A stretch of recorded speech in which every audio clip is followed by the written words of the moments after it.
हर महीने का टेस्ट, हर महीने का इंतज़ार, हर महीने 2 लकीरों की उम्मीद और आई सिर्फ एक ही लकीर, और फिर पीरियड की डेट, और फिर होने वाला डिसअपॉइंटमेंट और दिल तोड़ देने वाली बात। इस दर्द को सिर्फ वही समझ सकता है जो माँ बनने के लिए इंतज़ार कर रहा है। नमस्कार दोस्तों, मैं doctor Namita Agrawal, consultant obstetrician and gynaecologist, एक बार फिर से आप सभी के सामने प्रस्तुत हूँ एक बहुत ही इंफॉर्मेटिव वीडियो को लेके, जिसमें आज हम डिस्कस करेंगे कि 10 तरीके यानी 10 ways to boost your fertility, यानी आपकी फर्टिलिटी को इम्प्रूव करने के लिए क्या आप 10 मेथड्स यूज़ कर सकते हैं, जिसमें कि आपकी रिपोर्ट्स यदि नॉर्मल हैं, आपके गायनेकोलॉजिस्ट आपको एडवाइस कर रहे हैं कि एवरीथिंग इज़ फाइन, आपका एग भी हर महीने बन रहा है, हस्बैंड की रिपोर्ट ठीक है, लेकिन फिर भी क्यों टेस्ट पॉजिटिव नहीं आ रहा है। तो आज हम इन सारी बातों को डिटेल से डिस्कस करेंगे, क्योंकि कहीं ना कहीं माइक्रो लेवल पे बहुत सारी बातें होती हैं जिनको कि हम इग्नोर कर देते हैं। हम बहुत सारे पैसे खर्च कर चुके हैं इन्वेस्टिगेशंस में, मेडिसिन में, reports are all well and every month we are getting periods, और हस्बैंड की रिपोर्ट भी सब ठीक है, लेकिन फिर भी प्रेगनेंसी टेस्ट पॉजिटिव नहीं आ पा रहा है, अभी भी वो नेगेटिव है। घर वालों को जवाब देते देते थक गए हैं। तो दोस्तों, मैं एक बात आपको बहुत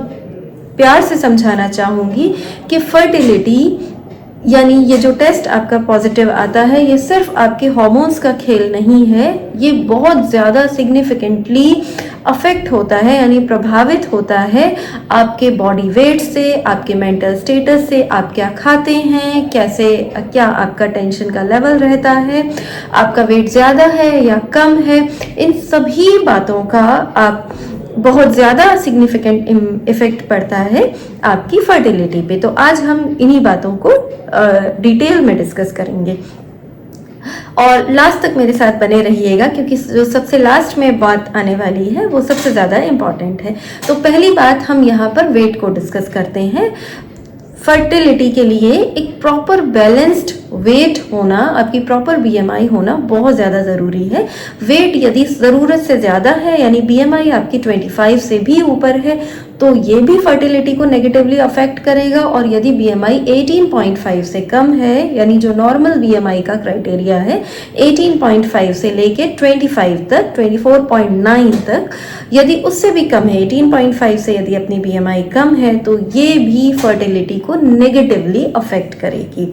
तो यदि आपका वज़न, दोनों में से किसी भी एक पार्टनर का वज़न ज़्यादा है, तो उन्हें अपना पूरा फोकस पे करना है, अटेंशन पे करना है अपने वेट को कंट्रोल करने के लिए। और वेट को कंट्रोल करने के लिए जो 3 उपाय हम सभी जानते हैं, लेकिन कहीं ना कहीं हम इन बातों को मिस कर जाते हैं। वो पहली बात है कि हमें जंक फूड को अवॉइड करना है, हमें रेगुलर एक्सरसाइज करनी है, और third point, but it's not the least point, proper sleep हमें लेना है, यानी हमें जंक फूड अवॉइड करना है, प्रॉपर एक्सरसाइज करनी है, और हमें अपना स्लीप पैटर्न को भी मेंटेन करना है। बहुत सारे मेरे जो दोस्त हैं, भाई बहन हैं, कॉरपोरेट सेक्टर में वर्किंग हैं जहां नाइट शिफ्ट्स होती हैं,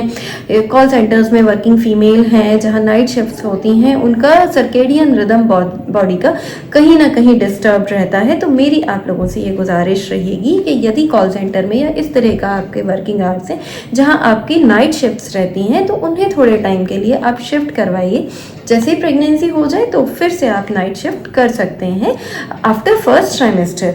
तो यानी प्रॉपर स्लीप, जैसा कि कुदरत ने हमारी स्लीप साइकिल को बनाया हुआ है, हमें उसे मेंटेन करना हमारी जिम्मेदारी है।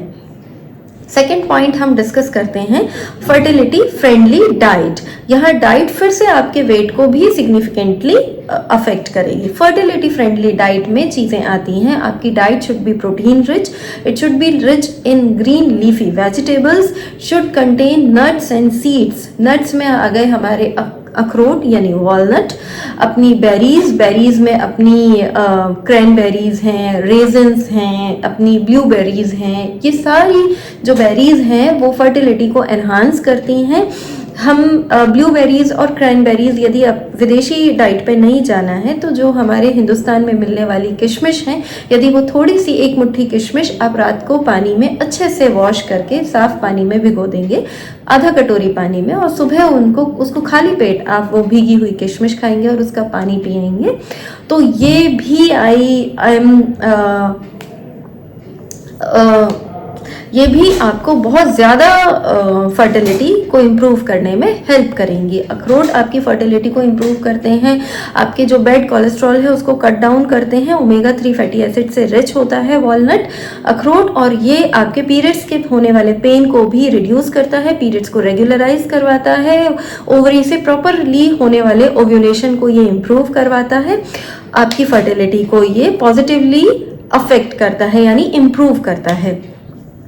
थर्ड पॉइंट आ गया कि अपनी जो डाइट है वो ओमेगा 3 फैटी एसिड्स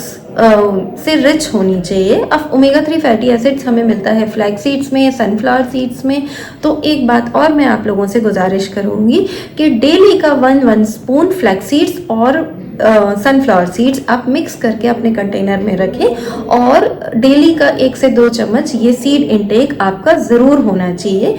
ये भी हमारे फर्टिलिटी को इम्प्रूव करते हैं। थर्ड पॉइंट हो गया कि हमें अपने वेट को कंट्रोल करने के लिए ही एक्सरसाइज करनी होती है, क्योंकि जब हमारी सीडेंट्री लाइफस्टाइल होती है, हमारी बॉडी में जो मसल्स एंड फैटी सेल्स हैं वो प्रॉपरली वर्किंग नहीं है, एक्टिव नहीं है, तो वो इंसुलिन के लिए रेजिस्टेंट होते जाते हैं। तो जैसे जैसे हम डाइट लेते हैं वो हमारे बॉडी ग्लूकोज को बढ़ाता है, इससे हमारा इंसुलिन लेवल भी हाई होता है, और ये हाई इंसुलिन लेवल, जैसा कि मैंने पहले अपने पीसीओडी वाले वीडियो में डिटेल में समझाया हुआ है कि ये हाई इंसुलिन लेवल हमारी ओवरीज को जाके स्टिमुलेट करता है, और ये ओवरीज को क्या स्टिमुलेट करता है, मेल हार्मोन्स रिलीज करवाने के लिए स्टिमुलेट करता है। वो मेल हार्मोन्स ओव्यूलेशन को तो होने नहीं देते हैं, और फीमेल की बॉडी में अननेसेसरीली टेस्टोस्टेरोन का लेवल इंप्रूव करते हैं, जिसका कि सिम्टम्स हमें क्या दिखाई देते हैं कि हमारी जो बॉडी का वेट गेन हो रहा है, फेशियल हेयर्स ग्रो हो रहे हैं, एक्ने आ रहे हैं, और जो स्कैल्प हेयर्स हैं वो लॉस होते जा रहे हैं। तो यानी हमें सीडेंटरी लाइफस्टाइल को छोड़ के प्रॉपरली वर्किंग लाइफस्टाइल में हमें आना है, प्रॉपरली हमें एक्सरसाइज को अपनी डेली लाइफ का एक पार्ट बनाना है। तो यहाँ हमने बात कर ली एक्सरसाइज की। फिफ्थ पॉइंट हम बात करते हैं अपना स्ट्रेस लेवल। जैसे जैसे हम अपने स्ट्रेस लेवल में आगे बढ़ते जाते हैं, यानी हम बिन बात का स्ट्रेस, घर का स्ट्रेस, बाहर का स्ट्रेस, फर्टिलिटी नहीं होने का, टेस्ट पॉजिटिव नहीं आने का स्ट्रेस का लेवल जैसे जैसे हमारी बॉडी में बढ़ता जाता है, तो ये एक और हार्मोन को स्टिमुलेट करता है, लेवल में बढ़ाता है, वो है कैटेकोलामीन। कैटेकोलामीन भी हमारी बॉडी में शुगर लेवल को बढ़ाता है, शुगर लेवल फिर इंसुलिन के लेवल को बढ़ाता है, और फिर वापस से वही विशियस साइकिल स्टार्ट हो जाती है, जो कि अभी अभी मैंने डिस्कस की। यानी हमें कैसे भी करके अपने स्ट्रेस को रिड्यूस करना है, चाहे वो हम ये बात सोच के करें कि सब कुछ ऊपर वाले की मर्जी से होता है, इसमें हमारा और आपका कोई लेना देना नहीं है, तो सब कुछ ऊपर वाले के हाथ में छोड़ के चलिए, अपनी नींद पूरी लीजिए, और अपने जो चीज़ें हमारे हाथ में हैं, यानी प्रॉपर स्लीप लेना, प्रॉपर डाइट लेना, वेट को कंट्रोल करना, एक्सरसाइज करना, जो चीज़ें हमारे हाथ में हैं हम सिर्फ उन्हीं पे कंट्रोल रखें। प्रेगनेंसी का टेस्ट क्यों पॉजिटिव नहीं आ रहा है उस बात का स्ट्रेस हम ना लें, तो ज़रूर से हमारा टेस्ट हमें पॉजिटिव मिल जाएगा। अगली एक और बात करना चाहूँगी कि स्ट्रेस को रिड्यूस करने के लिए फिर हम क्या कर सकते हैं, तो स्ट्रेस बस्टिंग एक्टिविटीज़ में हम अपने आप को इन्वॉल्व कर सकते हैं। स्ट्रेस बस्टिंग एक्टिविटीज़, यदि मैं पर्सनली अपने बारे में बात करूँ तो सबसे ज़्यादा बेस्ट मेरे लिए स्ट्रेस बस्टिंग एक्टिविटी है स्पोर्ट्स एक्टिविटी, यानी बैडमिंटन। बैडमिंटन चाहे आपको खेलना आता हो या नहीं आता हो, बैडमिंटन एक ऐसा गेम है जो कि आप इजीली खेल लेंगे। एक शटल कॉक को जैसे ही आप रैकेट से हिट करते हैं, वहीं पे समझिए कि आपने अपना स्ट्रेस हिट आउट कर दिया है। तो मैं आपको ज़रूर से रिकमेंड करूँगी कि कोई ना कोई स्पोर्ट्स एक्टिविटी, चाहे वो बैडमिंटन हो या टेबल टेनिस हो या लॉन टेनिस हो, एक ज़रूर आउटडोर एक्टिविटी आपको करनी चाहिए, अपनी लाइफ में इनकॉर्पोरेट करना चाहिए।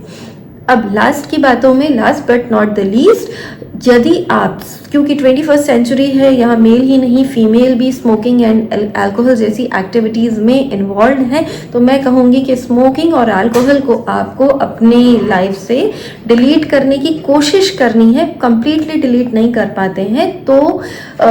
उसको इतना रिड्यूस करना है, मिनिमाइज करना है कि once in a week alcohol या स्मोकिंग बस मैं अलाउ करूँगी, क्योंकि ये दोनों ही चीज़ें, स्मोकिंग का निकोटीन और अल्कोहल अपने आप में अपने एग और स्पर्म की जो स्ट्रेंथ है, जो इनकी पावर है जिससे कि ये दोनों आपस में इनका फ्यूजन होगा, इसको ये रिड्यूस कर देता है। यानी फीमेल में एग की क्वालिटी को डिटीरियोरेट करती है smoking and alcohol, and male में स्पर्म की क्वालिटी का डिटीरियोरेशन होता है। तो प्लीज़ मेरी आपसे पर्सनल गुजारिश है कि स्मोकिंग अल्कोहल को थोड़े टाइम के लिए भूल जाइए। अब एक और जो लिटरेचर के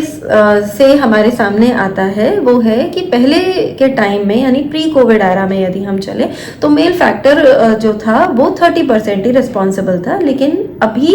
आने वाले जो प्रेजेंट सिनेरियो चल रहा है जिसमें कि आपकी सीडेंट्री लाइफस्टाइल है, वर्क का स्ट्रेस है, सर्केडियन रिदम अपनी डिस्टर्ब्ड है, जंक फूड कहीं ना कहीं बहुत ज़्यादा हमारे डेली लाइफ में इन्वॉल्व हो गया है। हमने उसे बहुत ज़्यादा अपनी प्लेट में जगह बना दे दी है। आजकल ऑनलाइन प्लेटफॉर्म है जिससे कि बहुत इजी अवेलेबिलिटी है जंक फूड की। तो मेल फैक्टर इनफर्टिलिटी भी हमारे मतलब जो टोटल कंट्रीब्यूशन में मेल फैक्टर इनफर्टिलिटी 40 to 50% हो गई है। तो मैं सारे अपने में जो मेल कैंडिडेट्स हैं उनसे गुजारिश करूँगी कि इसको हमें रिड्यूस करना है। इसको रिड्यूस करने के लिए यदि आपका जॉब इस तरह का है कि हीट का एक्सपोजर बहुत ज़्यादा होता है, यानी आप यदि किसी मल्टीनेशनल कंपनी में काम करते हैं या जो भी है, आपका लैपटॉप वर्क बहुत ज़्यादा है, तो लैपटॉप को अपनी लैप में यानी गोदी में रखने से बचना है। अपन को बहुत ज़्यादा टाइट इनरवेयर नहीं पहनने हैं, टाइट जीन्स नहीं पहनना है, कम से कम हफ्ते में 3 से 4 बार कंफर्टेबल ट्राउज़र पहनना है, कंफर्टेबल इनरवेयर पहनना है, क्योंकि ये जो टाइट इनरवेयर या टाइट ट्राउजर जो होते हैं वो अपने स्पर्म के सिंथेसिस को, ज़्यादा हीट जो एक्सपोजर होता है वो स्पर्म के सिंथेसिस को रिड्यूस करते हैं, और यदि बन भी जाते हैं स्पर्म तो मॉर्फोलॉजिकली भी प्रॉपर नहीं होते और मोटिलिटी वाइज भी वो प्रॉपर नहीं होते। यानी स्पर्म की मॉर्फोलॉजी और मोटिलिटी दोनों ही फैक्टर्स जो कि हमारी फर्टिलिटी के लिए रिस्पॉन्सिबल हैं उसको वो रिड्यूस करते हैं, सप्रेस करते हैं। तो मैं आपसे गुजारिश की मैंने कि आप अपने लैपटॉप को टेबल पे रख के काम करेंगे, गोदी में नहीं रखेंगे। यदि कुछ ऐसी प्रोमाइसेस हैं आपकी जहाँ पर हीट एक्सपोजर ज़्यादा होता है, यानी कुछ चिमनी वर्कर्स हैं, कुछ ग्लास फैक्ट्रीज में काम करने वाले हैं, तो ये वीडियो उनके लिए भी है कि उनको कोशिश करना है कि हीट एक्सपोजर से बचना है। थोड़े टाइम के लिए अपने हेड ऑफ द इंस्टीट्यूशन से आप गुजारिश कर सकते हैं कि ये काम आपको ये काम चेंज करके दूसरी जगह कहीं प्लेस कर दिया जाए। और यदि फिर भी आपकी उम्र 35 से ऊपर है और आप 1 ईयर आपको हो गया है कि आप फर्टिलिटी के लिए कोशिश कर रहे हैं, आपका सब कुछ ठीक है, आपका वेट ठीक है, आपके हार्मोन्स का लेवल ठीक है, आपका स्ट्रेस लेवल भी उतना नहीं है, आप एक्सरसाइज भी करते हैं, आप फर्टिलिटी फ्रेंडली डाइट लेते हैं, और फिर भी यदि आपको रिजल्ट पॉजिटिव नहीं मिल पा रहा है तो आपको अपने गायनेकोलॉजिस्ट को कंसल्ट करना चाहिए। और मैं बात कहूँगी कि यदि अंडर 35 ईयर ऑफ एज है, 1 ईयर है से आप ट्राई कर रहे हैं और रिजल्ट पॉजिटिव नहीं आ पा रहा है, तो आपको अपने गायनेकोलॉजिस्ट को कंसल्ट करना चाहिए। यदि आपके बॉडी में थायराइड का लेवल हाई है, प्रोलैक्टिन का लेवल हाई है, किसी भी तरह की मेंस्ट्रुअल इरेगुलरिटी है, AMH अपना कम है, एंटी मुलेरियन हार्मोन लेवल कम है, तो प्लीज़ अपने गायनेकोलॉजिस्ट को, ऑथराइज्ड गायनेकोलॉजिस्ट को कंसल्ट कीजिए। मैं आशा करती हूँ कि मेरा ये वीडियो आपके लिए इन्फॉर्मेटिव रहा होगा। यदि ये वीडियो इन्फॉर्मेटिव रहा है तो प्लीज़ इसे लाइक कीजिए, शेयर कीजिए अपने फ्रेंड्स एंड फैमिलीज़ में, और इसी तरह की इन्फॉर्मेटिव वीडियो के लिए मुझे सब्सक्राइब कीजिए। नमस्कार।